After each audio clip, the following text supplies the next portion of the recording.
Well, it is that sticking point, that point of timing, which our next guest, Dr. Adam Lockyer, lecturer in US politics and foreign policy at the United States Studies Centre, believes to be the main issue now. You don't see a deal being reached in full by the deadline? Oh, not a grand bargain, no, I don't think so. I think we might see a partial bargain at best, though we're just running out of time. It now seems as though they have more distance to cover than they have time in order to do it. In terms of a market point of view, we've seen this so many times with the European debt crisis and the deals that the Eurozone leaders need to make, and it's left down literally to the umpteenth minute, and suddenly it all happens and gets passed, and then the market rallies and whatnot.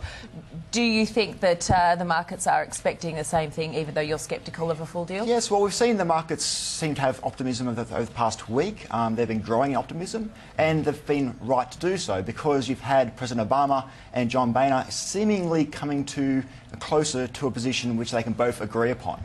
Over the past day or two, you've seen the market start to slip. They've lost a bit of confidence because now the two leaders have gone back to the parties, and it looks less likely they're going to be able to drag their parties along to the agreement which they had reached behind closed doors themselves.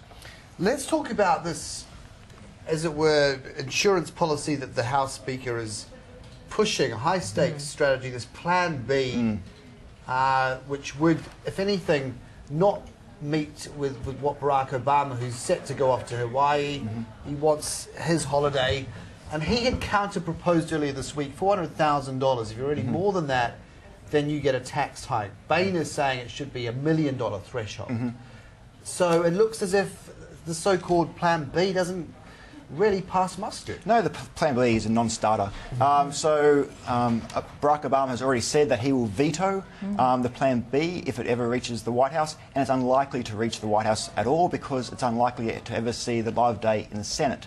So John Boehner can introduce this bill, which he has, into the House. It's likely to pass the House with a bit of fight.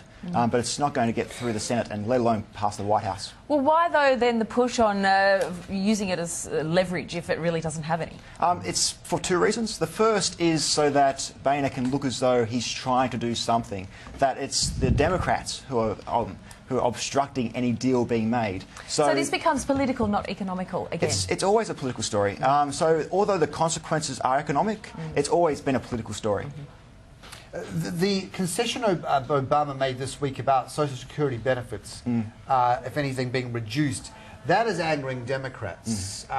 Is he likely to pull away from that one? So we have the major difficulty here is John Boehner trying to get the Republicans on side. So he has a larger fight ahead of him to try and get the Republicans behind any agreement than Barack Obama has to get the Democrats on side, though they both have a lot of work to do to get the parties on board to any agreement they reach individually. Either way, citizens are going to be unhappy with tax hikes regardless of who it's targeting. Oh, that's right. And so, but it's at this stage, the show is about, well, who is trying to make more of a commitment to reaching a compromise, and what side is trying to obstruct the deal being made. It seems that the anti-tax hardline Conservatives will win the day, though. It looks as though their position is more ideological. So they're not. There is a zero-sum situation. We cannot give ground on taxes on any circumstances. Right. So what happens next? Walk us through the scenario. If they do give no ground, what practically will happen into January? So we go over the cliff on the 1st of January.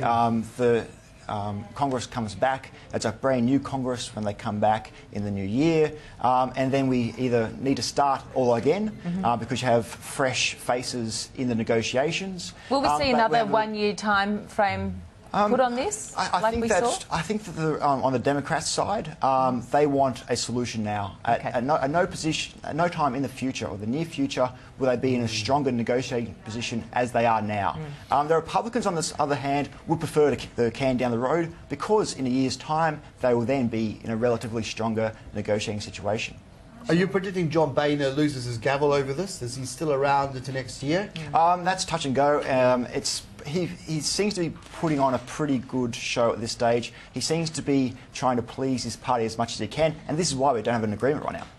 Practically what happens to payments owing to even public servants. We talk about a fiscal cliff. People out there wonder what on earth does that actually mean for America. We talk about GDP being shrunk.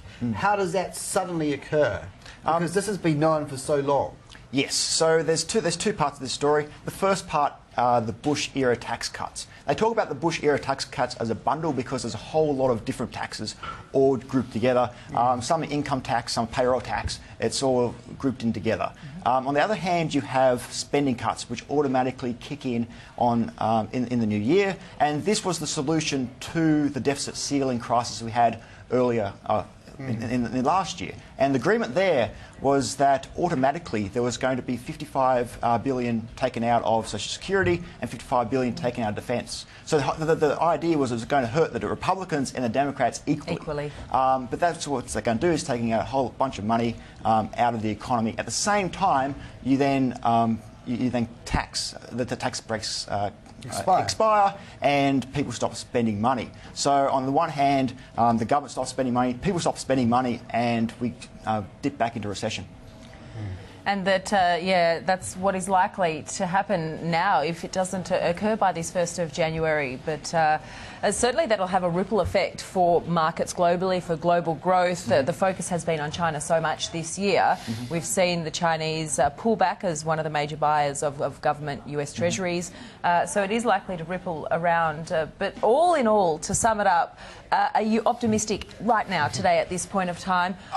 Or are you pessimistic in terms of even if it inches a month or two into next year? I think that'll probably go into next year, although the conversation changes immediately in the new year because the tax cuts expire and then it all becomes about decreasing taxes rather than raising taxes. So it's a completely different discussion. So you're more likely to get an agreement early in the new year than you are now. I think we're just running out of time at this point. Well, we might have then, on that note, run out of topics for today because we were getting excited about potential deal reached this afternoon. Adam Lockyer, lecturer from the US Studies Centre. Really appreciate your time. Always a pleasure. Okay.